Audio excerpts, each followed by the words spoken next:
Hello दोस्तों, आपका अपना YouTube channel achiever point HRT पर स्वागत है। प्राचीन भारत के इतिहास के अंतर्गत आज हम लोग देखेंगे बौद्ध धर्म को। तो चलिए वीडियो शुरू करते हैं। बौद्ध धर्म के संस्थापक गौतम बुद्ध।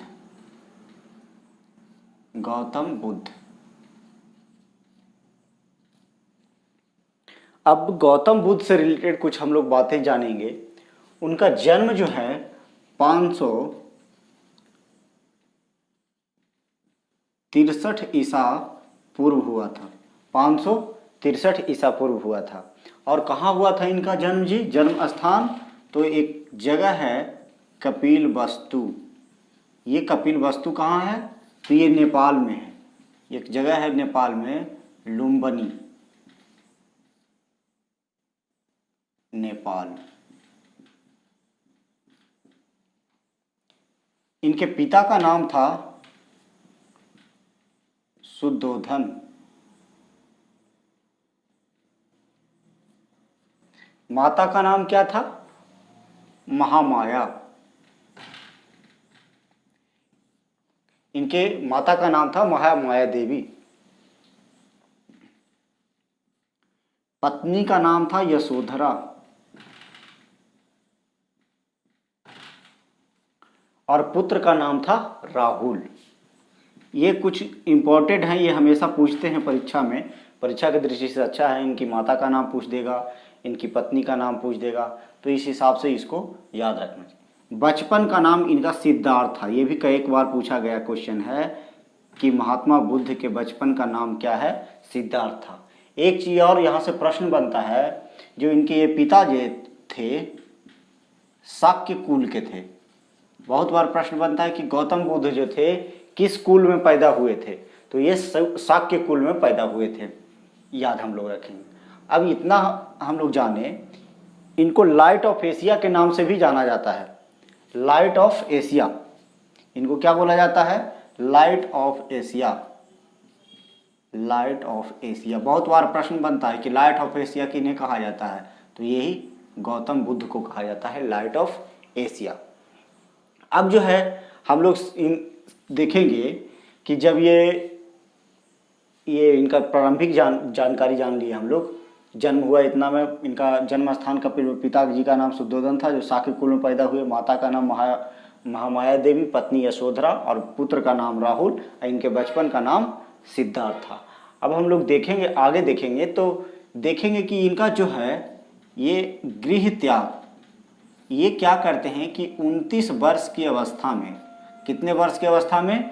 29 वर्ष की अवस्था में अपना गृह त्याग कर देते हैं, घर को छोड़ देते हैं। और छोड़ने के उपरांत जैसे ही अब ये बाहर निकलते हैं, गृह का त्याग करते हैं, तो इनको जो है सबसे पहले जो है एक वृद्ध व्यक्ति दिखाई देता है। कौन दिखाई देता है जी? 4 व्यक्ति मिलते हैं। इंग्लिश में इसको बोलते हैं फोरसाइट। 4 व्यक्ति में सबसे पहले इनको दिखाई देता है वृद्ध व्यक्ति। तो वो देखते हैं, सोचते हैं कि बुढ़ापा कितना कष्टमय है। उसके बाद जब ये आगे चलते हैं तो इनको दिखाई देता है रोगी। अब रोगी व्यक्ति भी कितना माने कष्ट है उनको। आगे इनको एक मृत व्यक्ति मिलता है। ये भी क्या जिंदगी है, वो उनके दिमाग में थिंकिंग चलता है। अगला जो व्यक्ति है उनको मिलता है सन्यासी। और वो देखते हैं कि ये सन्यासी तो अपने में मग्न है, ये अपने में मग्न है। वहाँ वृद्ध व्यक्ति अपनी वृद्धावस्था से परेशान है, वहाँ रोगी व्यक्ति जो है बीमारी से परेशान है। मृत व्यक्ति का तो कहना नहीं, ये जिंदगी है, चल दिया। वो सन्यासी व्यक्ति को इन्होंने देखा कि ये तो अपने में मस्त है। तो फिर ये जो क्या करते हैं, ये गृह त्याग कर देते हैं और अपने निकल देते हैं। तो गृह त्याग की जो घटना है उसको क्या बोलते हैं? महाभिनिष्क्रमण। याद रखिएगा, ये हमेशा प्रश्न बनता है। बहुत छोटा सा टॉपिक है लेकिन हमेशा एग्जाम की दृष्टि से बहुत अच्छा है। जो गृह त्याग करते हैं इनको क्या बोला जाता है? महाभिनिष्क्रमण। अब क्या है कि जब ये गृह त्याग करते हैं तो इनके साथ एक घोड़ा रहता है जिसका नाम क्या रहता है जी? कंथक। और इनका सारथी रहता है। सारथी का क्या नाम है? बहुत बार प्रश्न बनता है, ये बहुत इंपॉर्टेंट चैप्टर है, छोटा चैप्टर है, लेकिन हमेशा इससे प्रश्न प्रत्येक नहीं कहेंगे, अधिकतर कॉम्पिटिटिव एग्जाम में इससे प्रश्न रहता है। सारथी का नाम रहता है चन्ना, ये इनके साथ गृह त्याग में ही निकलते हैं। तो ये याद रखना, गृह त्याग की घटना को महाविनिष्क्रमण कहा गया। इनके साथ घोड़ा था जिसका नाम था कंथक, सारथी जो है चन्ना है। सबसे पहले 4 व्यक्ति उनको मिलते रास्ते में। उसके बाद हम लोग जब आगे चलेंगे तो देखेंगे कि ज्ञान की प्राप्ति। अब क्या ज्ञान की प्राप्ति, जब ये क्या है कि 29 वर्ष की अवस्था में घर छोड़ देते हैं, गृह त्याग करते हैं। 6 साल जो है काफ़ी तपस्या करने के बाद इनको जो है ज्ञान की प्राप्ति होती है। तो ज्ञान की प्राप्ति इनको कब होती है? 35 वर्ष की अवस्था में। जब 35 वर्ष इनकी आयु होती है तब इनको क्या होता है? ज्ञान की प्राप्ति होता है। और जो ज्ञान की प्राप्ति होता है, इस घटना को बोला जाता है निर्वाण। ये ध्यान रखिएगा, आगे इससे यही मिलता जुलता एक चीज आएगा। ये जो घटना है उसको बोला जाता है निर्वाण। अब जो है ज्ञान की प्राप्ति इनको जो है कहाँ होता है जी? तब बोध गया में। कहाँ होता है? बोध गया। ये बोध गया कहाँ है? बिहार में। बोध गया के पास में ये क्या है? एक नदी है, फल्गु नदी। कौन सा नदी? फल्गु। इसको निरंजना नदी भी कहते हैं। कौन सा नदी? निरंजना नदी भी कहते हैं। के तट पर इनको ज्ञान की प्राप्ति हुई थी। फल्गु नदी या निरंजना नदी के तट पर इनको ज्ञान की प्राप्ति हुई थी। अब होता क्या है कि ज्ञान की प्राप्ति हुई तो वहाँ पर बताया जाता है कि एक वृक्ष था। उस वृक्ष का क्या नाम था? पीपल का वृक्ष। कौन सा वृक्ष? पीपल का वृक्ष। कहीं कहीं बट वृक्ष भी देता है, तो ऑप्शन में अगर बट वृक्ष केवल हो तो बट वृक्ष मारिए या पीपल का वृक्ष। बाद में इसी जो पीपल वृक्ष था इसी को बोधि वृक्ष कहा जाने लगा। क्या कहा जाने लगा? बोधि वृक्ष। अब होता क्या है कि यह जो वृक्ष था पीपल का वृक्ष, या जिसको बाद में बोधि वृक्ष कहा जाने लगा, गौड़ वंश का एक शासक था शशांक। वो क्या करता है? इसको कटवा देता है। गौड़ वंश का शासक शशांक जो है, ये पूछता है कि कौन जो है ये बोधि वृक्ष को कटवाया था, तो वो कौन कटवाया था? शशांक कटवा दिया था। इसको नोट कर लीजिएगा आप लोग। अब आगे हम लोग चलेंगे। बौद्ध संगीतियाँ हमने ये लिखा कि ये परीक्षा के दृष्टि से बहुत ही इम्पोर्टेंट है, इसलिए हमने पहले ही लिख करके इसको रख दिया है ताकि आपको दिमाग में ये चीज़ बैठा रहे। अब मैं क्या करूँगा, यहाँ से देखिए, आप ये नोट कर लिए होंगे। चलिए यहाँ से हटाते हैं, नोट कर लीजिएगा आप लोग। अब क्या होता है कि ज्ञान की प्राप्ति हुई उनको। अब क्या है, जो प्रथम प्रवचन देते हैं, प्रथम प्रवचन, प्रथम प्रवचन कहाँ देते हैं जी? सारनाथ में। कहाँ देते हैं? सारनाथ। सारनाथ कहाँ है?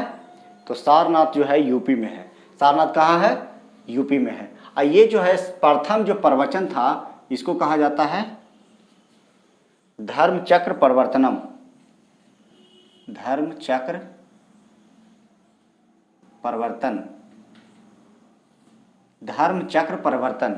आपसे पूछा जाएगा कि धर्म चक्र परिवर्तन का मतलब क्या हुआ? तो धर्म चक्र परिवर्तन का मतलब हुआ प्रथम प्रवचन। जो प्रथम प्रवचन दिए उसको कहा गया धर्म चक्र परिवर्तन। और कहाँ दिए? तो सारनाथ में दिए। अब क्या है, अनुयायी शासक पूछा जाता है।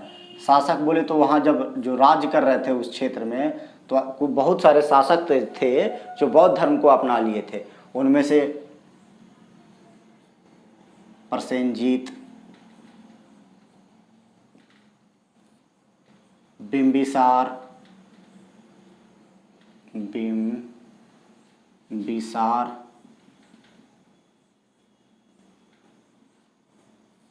हर्षवर्धन। हर्षवर्धन से एक बहुत इम्पोर्टेंट हेन सांग जो है, चीनी यात्री जो हेन सांग था, ये हर्षवर्धन के कार्यकाल में ही भारत आया था। बाद में अशोक, उदायीन। याद रखिएगा, इससे पूछ देता कभी कि उदायीन जो था किस धर्म को मानता था? जैन, बौद्ध, दो और ऑप्शन रहेंगे उसमें, तो इसका आंसर होगा बौद्ध धर्म को मानता था उदायीन। लास्ट में पाल वंश के पाल वंश के जो राजा हुए वो लोग भी इसको माने थे। अब ये सब जब हो गई घटना, उसके बाद जो है इनके कुछ प्रमुख शिष्य थे। प्रमुख शिष्य आनंद और उपाली, ये दो इनके जो थे प्रमुख शिष्य थे, आनंद और उपाली। अब ये जब इतना घटना हो गया, ये नोट कीजिएगा, इसके बाद क्या होता है, उनका जीवन का अंत जो होता है, जीवन का अंत, जीवन का अंत जो होता है, इनकी मृत्यु कब होती है, 483 ईसा पूर्व। कब होती है, 483 ईसा पूर्व। तो उनसे संबंधित कुछ बातें हैं जीवन के अंत से, वो देखिएगा। तो इनकी मृत्यु कहाँ होती है, कुशीनगर। कुशीनगर में एक गांव है कसिया गांव, वो यूपी में पड़ता है, कसिया गांव, इसी गांव में हुआ था। कसिया गांव में इनकी मृत्यु हुई थी। कौन सा गांव, कसिया गांव। कसिया गांव में इनकी मृत्यु हो जाती है। अब जो है कसिया गांव जो है, ये जो गांव है, वहाँ एक छोटी सी नदी है, हिरण्यवती नदी। इसी के बाद एक चीज़ और जो अभी हमने इससे पहले आपको बताया, इससे बहुत इंपॉर्टेंट को प्रश्न बनता है कि जो जीवन का अंत हो गया, यानी कि मृत्यु हुआ इनका, तो जब मृत्यु हुआ तो मृत्यु की को क्या बोला जाता है, महापरिनिर्वाण। क्या बोला जाता है, महापरिनिर्वाण। निर्वाण किसको केवल बोला गया था, निर्वाण बोला गया था ज्ञान की प्राप्ति को। ज्ञान के अगर उनको प्राप्ति हो गया तो वो हुआ निर्वाण। लेकिन महान परिनिर्वाण जो है वो किसको बोला जाएगा, उनकी मृत्यु को। अंत हो गया तो महापरिनिर्वाण हो गया। अब क्या है, अब हम लोग देखेंगे कुछ इंपॉर्टेंट बौद्ध संगीतियाँ हुई, उसके बारे में हम लोग देखेंगे जो परीक्षा की दृष्टि से बहुत ही इंपॉर्टेंट है। बौद्ध संगीतियाँ, पहला जो बौद्ध संगीति हुआ था वो 483 बीसी में हुआ था, मतलब ईसा पूर्व में हुआ था। कहाँ हुआ था जी, राजगृह में। पहला, ऐसे लगातार भी याद कीजिए तो ऐसे भी याद हो जाएगा। पहला राजगीर, दूसरा वैशाली, तीसरा पाटलिपुत्र। ये तीनों जो है जगह बिहार में है। और चौथा जो है कुंडलवन है, वो कहाँ है, कश्मीर में है। अब राजा को याद रखेंगे हम तो आजाद शत्रु, कालाशोक, अशोक और कनिष्क। उस तरह से इसकी अध्यक्षता करते थे। तो वो महाकश्यप थे पहले के, दूसरा के सभ्यगामी, तीसरा के मोगाली पुत्र, तीसरे पुत्र नहीं है, पूत है, वासुमित्र और अश्वघोष। ये जो चौथा था, चौथी बौद्ध संगीति थी, उसका वासुमित्र और अश्वघोष दोनों करते हैं। और इसी बौद्ध संगीति में जो है बौद्ध धर्म जो है दो भागों में बढ़ जाता है, हीनयान और महायान। हीनयान और महायान, हीनयान और महायान दो भागों में बढ़ जाता है। तो ये जो है आपसे पूछा जाएगा कि वैशाली का जो बौद्ध संगीति हुआ तो उसके संरक्षक कौन थे, तो क्या जवाब आएगा, कालाशोक, वैशाली के कालाशोक। इसकी अध्यक्षता कौन की थे, सभ्यकामी। तीसरा बौद्ध संगीति कहाँ हुआ था, आपको प्रश्न बनता है कि तीसरा बौद्ध संगीति कहाँ हुआ था, या ईस्वी पूछा जा सकता है तो 250 बीसी, या कहीं कहीं इसका 255 बीसी भी लिखा जाता है। चौथा 72 बीसी और ये 300। हाँ, एक चीज और इसमें प्रश्न ये बनता है कि जब इनकी मृत्यु हो रही थी, मृत्यु देखिए कितना कब हुआ था, 483 ईसा पूर्व। तब इनकी मृत्यु के समय कौन सी बौद्ध संगीति हुई थी, तो प्रथम बौद्ध संगीति राजगीर वाली हुई थी। क्योंकि 563 ईस्वी में ईसा पूर्व में क्या होता है, इनका जन्म होता है। और 483 में, एक याद करने की दृष्टि से देखिएगा तो ये जो है ईसा पूर्व है, तो वो क्या है, घटते क्रम में होता है। तो उसमें 80 वर्ष की अवस्था, तो 63 घटाएंगे 83 तो 80 वर्ष में की अवस्था में इनकी मृत्यु हो जाती है। और ये चार बौद्ध संगीतियाँ जो है परीक्षा की दृष्टि से बहुत ही इंपॉर्टेंट है। इसको तो कम से कम रट्टा मार जाइए आप, इसको रट्टा मारना ही मारना है, बौद्ध संगीतियाँ।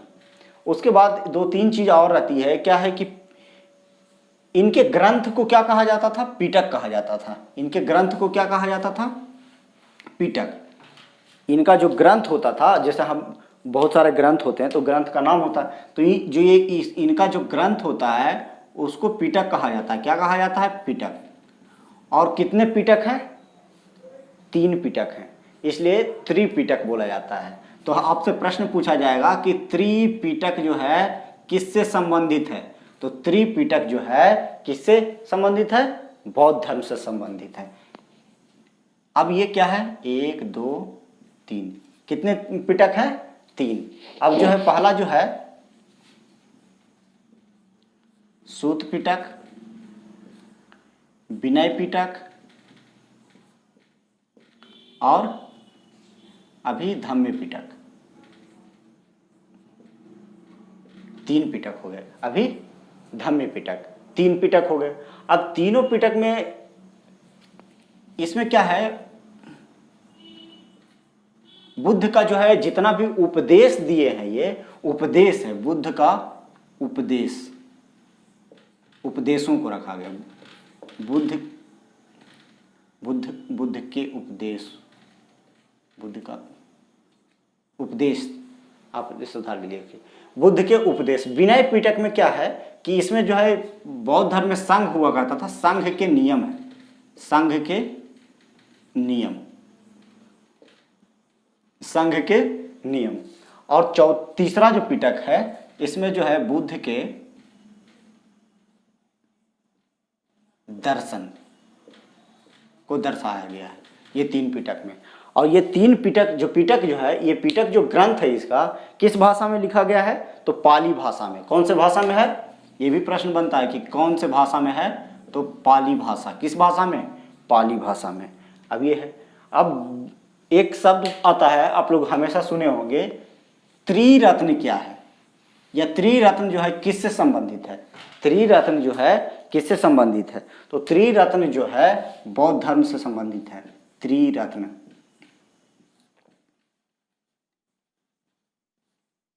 बुद्ध, संघ और धम्म, बुद्ध, संघ और धम्म, ये 3 रत्न है। तो बौद्ध धर्म से इतना ही इम्पोर्टेंट क्वेश्चन है हमेशा। हाँ, एक चीज़ और कुछ इम्पोर्टेंट, अब क्या है, कुछ जो है प्रतीक है, चिन्ह है, उसको आपको याद रखना है। प्रतीक चिन्ह, जैसे कहा जाता था यौवन, यौवन, गर्भ। तो यौवन का जो यौवन होता था उस बौद्ध धर्म में उसका प्रतीक क्या है? सांड। गर्भ जो है, गर्भ का प्रतीक है हाथी। जन्म, जन्म का प्रतीक है कमल। इसी तरह जो है बहुत सारा प्रतीक है, उसको हम लोग ध्यान रखेंगे। जैसे किसी की मृत्यु हो जाती है, देहावसान, तो हालांकि ये बता दिए महापरिनिर्वाण, महापरिनिर्वाण। अब क्या है, ज्ञान की प्राप्ति। तो ज्ञान की प्राप्ति क्या हो गया? निर्वाण। नहीं, ज्ञान की प्राप्ति निर्वाण कहलाया, लेकिन आपका निर्वाण, ये ज्ञान की प्राप्ति जो हुआ बोधि वृक्ष को कहा, ये इस घटना को कहा जाता है। प्रतीक चिन्ह जो है बोधि वृक्ष है, इसका प्रतीक चिन्ह क्या है? बोधि वृक्ष। उस घटना को कहा जाता है निर्वाण, लेकिन उसका प्रतीक चिन्ह क्या है? तो वो है बोधि वृक्ष। अब है प्रथम प्रवचन। तो प्रथम प्रवचन जो हुआ उसको कहा जाता है चक्र। क्या कहा जाता है? प्रथम जो प्रवचन है उसको चक्र कहा जाता है, और कुछ नहीं है। हाँ, एक गृह त्याग, गृह त्याग, गृह जो त्याग किए थे उसका प्रतीक होता है घोड़ा। हाँ, एक चीज़ और, जैसे जैसे लिखते जा रहे हैं जैसे जैसे याद आता जा रहा है। मृत्यु, तो मृत्यु जो हुआ, इनका जो बनता है मृत्यु, उसको स्तूप बोलते हैं, स्तूप। ये इतने इम्पोर्टेंट बौद्ध धर्म से रिलेटेड थे। अगला नेक्स्ट टॉपिक में हम आपको जैन धर्म से संबंधित तथ्य लेकर आएंगे। और हमसे जुड़ने के लिए आप सभी को धन्यवाद।